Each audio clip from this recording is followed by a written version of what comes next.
Good morning, everyone, and welcome back to Fasting into Summer with Angela. This is week 4, and just for reference, I have been doing fasting, this intermittent fasting, OMAD fasting for 5 weeks now. So even though it is 4 weeks, I've been doing it for 5 weeks. Welcome back. I hope you guys all had a fabulous week. My week was extremely stressful, which I will be getting into.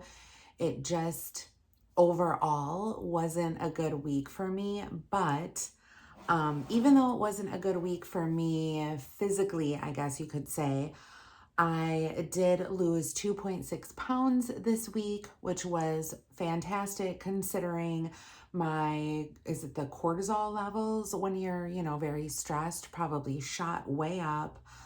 And I just, I was having panic attacks and it just wasn't good. And I'll get into why I was so stressed out in a bit. But so this week, like I said, I lost a total of 2.6 pounds. Total since May 25th, when I restarted my fasting journey again for this summer, I have lost a total of 18.8 pounds. So remember, the 18.8 pounds is a total lost in 5 weeks. So it's not just, a month or whatever. But anyway, I feel like it's good. I reached my first goal. So instead of making like one big goal, like my end weight loss goal, I'm doing tiny little goals to like reach, to the big goal. So my first tiny goal was to lose the 18 pounds. So lost that. My next goal, I believe I have maybe 19 pounds to lose. So I set that goal on my app for my Fitbit.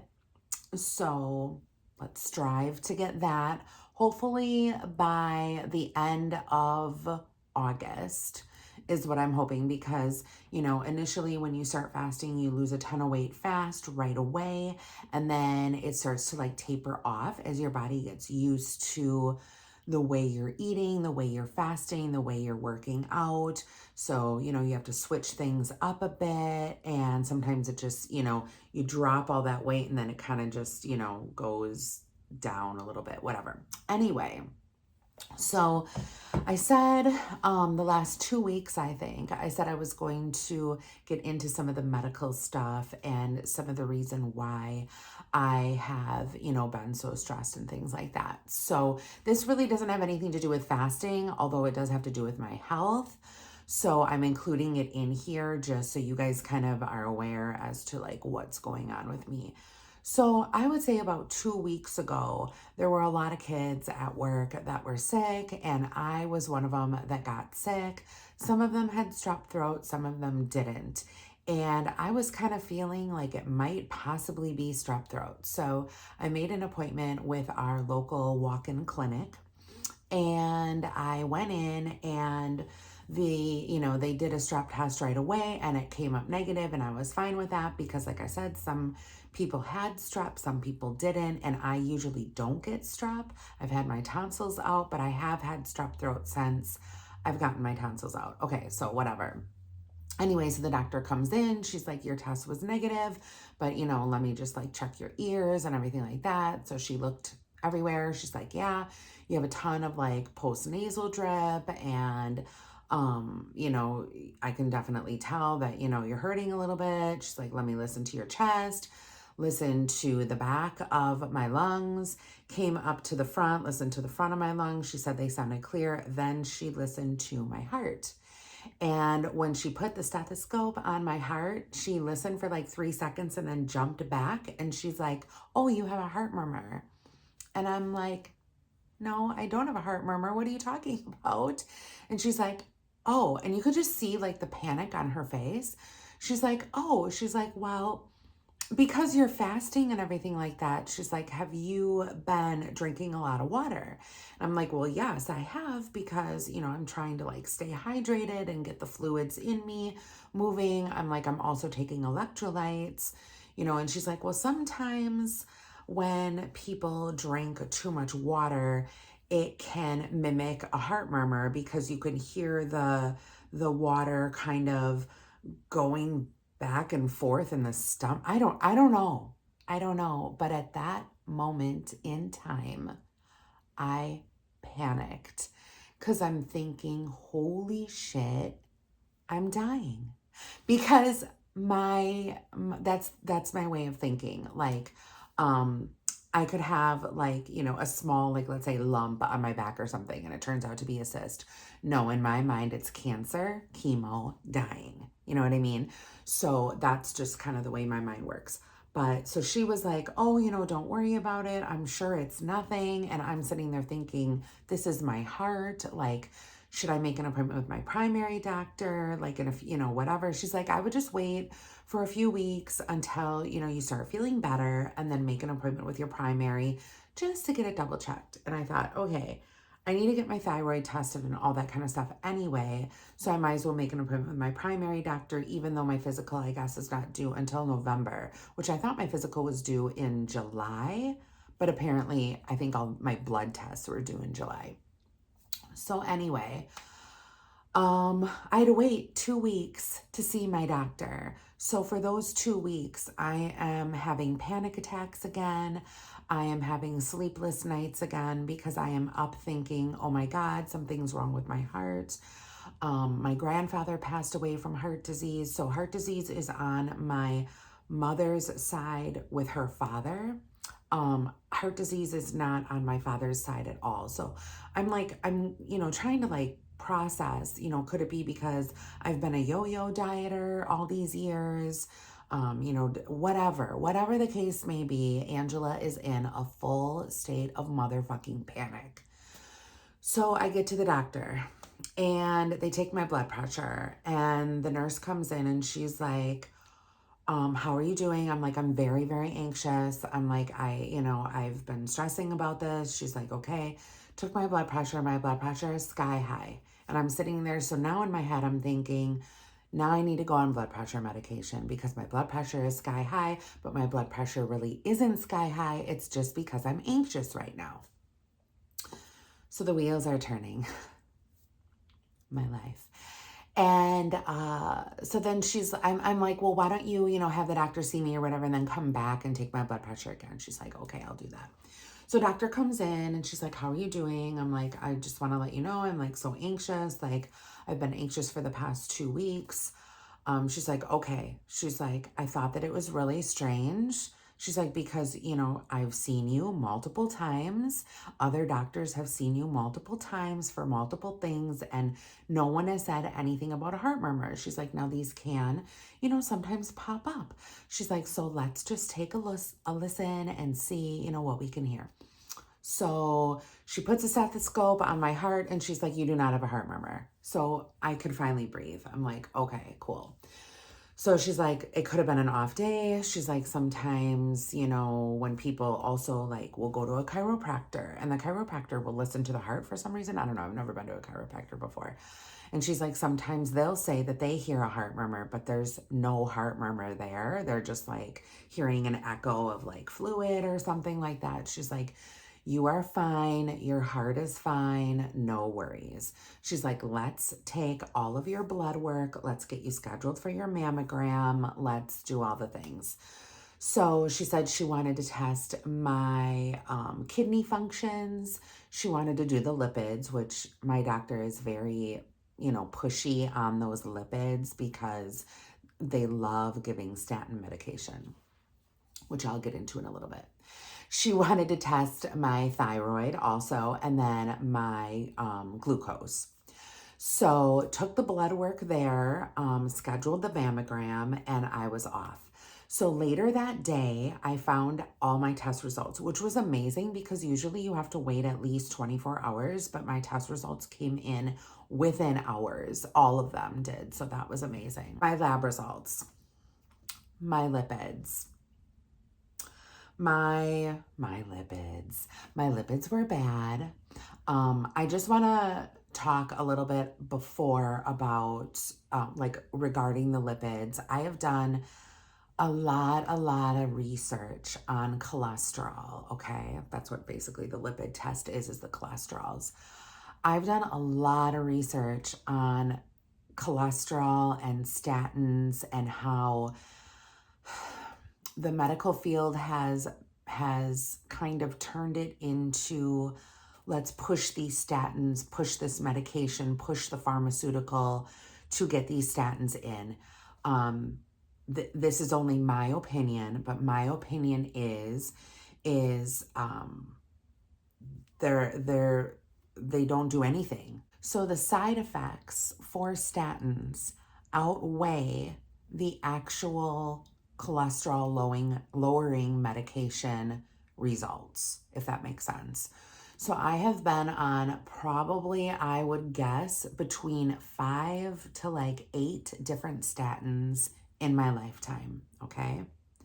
Every single time I have been on a statin, I have had a side effect, whether it be extremely anxious with panic attacks, whether it be leg cramps, muscle cramps to the point where I can't even move in the morning, whether it be an upset stomach.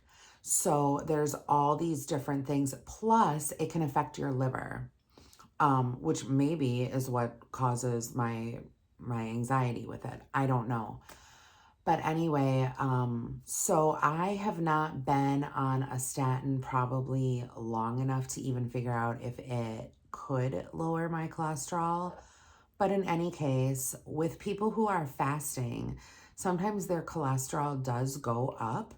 And we have been trained in our brains to believe that our cholesterol is a bad thing. And I'm going to hopefully link some videos below if you guys are interested in watching some of the fasting, doctors out there on YouTube. Not Dr. Berg, because he's really not a doctor, so don't worry about that. I know that there's been like plenty of talk about that. But like other doctors who are legit doctors who have talked about the negative side effects with statins. So anyway, I am anti-statin. I do not want to be put on any statins whatsoever. My lab results. So my total cholesterol was high. She was high. She was 263. My triglycerides, my HDL, and my VLDL, whatever those are, were all normal. My LDL was high. My cholesterol to the HLOL ratio, I don't know, was high. And my non-HDL was high. So I saw all these results and I'm just like, oh great, she's gonna put me on a statin, right? No doubt she's gonna try to put me on a statin.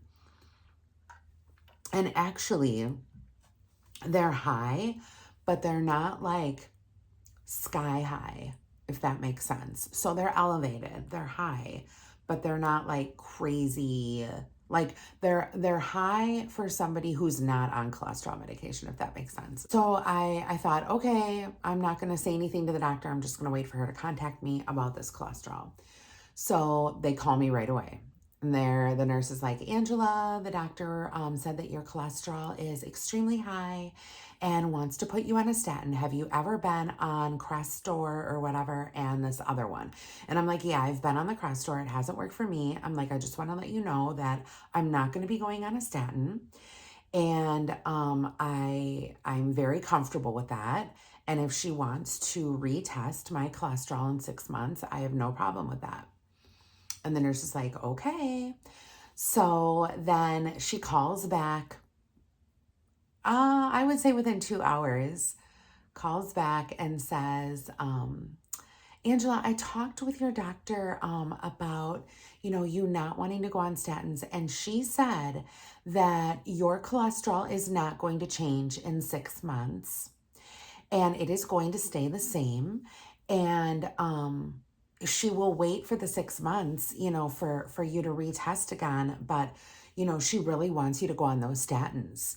And I'm like, yeah, I'm not going to. I'm like, and I am very comfortable retesting in 6 months. And I thought, why are you pushing this for me? Why are you pushing this for me? So there is a test that you can do to look at the, what do you want to call it? Like the cholesterol deposits around your heart. And my insurance doesn't cover it. And it is a little bit, not real expensive, but it's a little bit expensive. And I really won't do anything unless my insurance covers it. So she's been trying to like push that test for me. And I've been kind of like putting it on the back burner. So I'm thinking actually about doing that test just to like prove her wrong and to like stop. Because once they get those test results, if the cholesterol is still high and you don't have any cholesterol deposits around your heart and your arteries are clear, then they'll leave you alone. So maybe that's what I'm going to do. I don't know. But I also feel like I shouldn't have to do a test to have my doctor leave me alone. Anyway, so let's move on from the cholesterol.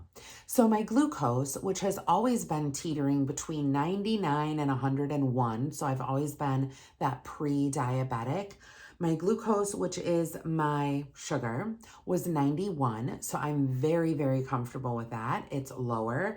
Also, I've only been doing this for 5 weeks. So I feel like I can also get it even lower than that. My kidney, all my kidney functions were normal. There was no, protein. All of my levels, like my calcium and all those different levels, they were all normal. So that was good. My thyroid is another story. So when I was telling her about my anxiety, because I was telling her about my anxiety and my hormones and my, not having my period for a year and a half now, I was telling her about all these things and she's like, well, those also could be side effects to your thyroid. Let's get your thyroid checked out. So I'm like, okay. So my thyroid level, I've had debates about this. I'm on thyroid medication, just so you guys know. I had 3/4 of my thyroid removed when I was in my late 20s, I feel, because I had one of those goiters or whatever it was, and it turned out to be non-cancerous, but they said that it was going to turn into cancer if left untreated or whatever. So they had to take it out. So I do have a tiny little bit of thyroid left that is still trying to kick into high gear. She is still, trucking. She is still trying to go. But anyway, I'm on thyroid medication for that. And I've been taking it ever since. So my thyroid level, my TSH levels are usually like a good level for me is 2.3 to, let's say, like 3.4, somewhere in there. When we get to 4, that means that I need more thyroid medication. When we get to like 2 or below, that means I need to like kick off the thyroid medication a little bit, like I'm getting too much. But it's still in that normal range. So that's what I'm concerned about. It's like, what is normal? Like, I feel like every body is different, right? So my TSH was 1.06. That's low for me. That is why I am feeling anxious all the time. I am having panic attacks all the time. And I am feeling that fight or flight response sometimes in the morning. I feel like it doesn't have to do with fasting at all. I feel like it has to do with my thyroid. So when the nurse called back the second time, I asked her if the doctor looked at my thyroid results because I noticed that they were low. And she's like, yeah, the doctor didn't say anything about that. They're in normal range. So she would like you to continue to take your thyroid medication. I'm like, okay, let's just keep on having the panic attacks. And, maybe give another medication for panic attacks. I don't know. I said, I really just didn't want to be put on anything like estrogen or anything. And she agreed with me. Now, one thing that I did bring up for the menopause in this, you guys, am I getting off track about fasting? Are you guys even caring about this? I'm just going to continue. And if you don't care, just exit out. Anyway, I was talking about the menopause and she told me previous that they wouldn't do any blood results or test results or anything for estrogen or whatever for the hormones for menopause until you hadn't had your period for a year.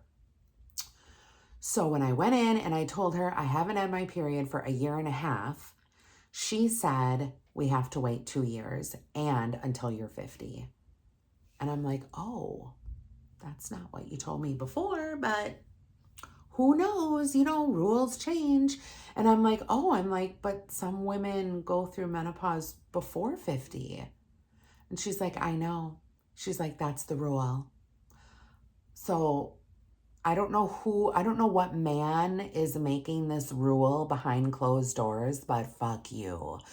So I have to wait until my next doctor's appointment in November. I'll be 50 and I will not have had my period for almost 2 years. So they'll have to wait until March. Whatever. I don't fucking care. Whatever. Anyway, that's my update.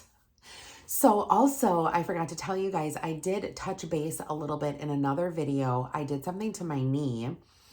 I tell you, honestly, I feel like I'm just falling apart at the seams. Like, we all just fall apart this week, but we're going to come back together. We're going to piece ourselves back together and we're going to be okay. So Saturday night, I was sitting on the couch. I was sitting on the couch with my knee underneath me. So like my right knee was underneath me and this leg was like extended on the couch and I was just relaxing watching TV. I got up, got some water, sat back down and I heard a little ooh on my knee. And I'm like, ooh, what was that? Little tender. Didn't think anything of it. I got up and I did my workout for 20 minutes. And after I did my workout or like in between my workout, like halfway through, I was like, oh my God, my knee hurts. My knee hurts bad. So I sat down and then it was like time for me to go to bed like a half an hour later. And I'm like, ooh, I'm like walking on it thinking this does not feel right. Something is definitely wrong. So I don't know what I did. I don't know if I did a muscle or whatever. I had to take off work on Monday because it was so bad. I could barely walk. I have gone through 3 different knee braces so far with none of them feeling comfortable for me. So I don't know what I'm going to do there. My knee has been getting better every single day. Yesterday was a super good day. Like I went to work yesterday. I was feeling good and I was able to walk with no pain. Right now, it just feels like heavy, like it's dull, if that makes sense. So I don't know. I'm trying to do like different exercises to make sure that I still have mobility in my knee. But anyway, this video is getting way too long. If you guys stuck through the last portion of this video, thank you so much. But I will end it here. And I hope everyone all has a great fasting week. If you guys are fasting your little hearts away. And I will touch base with you guys next week. So don't forget to follow me on Shake It Off with Angela on Facebook. Sometimes I post recipes or just little tiny updates throughout the week. And if you guys have any questions, leave them in the comments below. I will see you guys all later. Bye, everyone.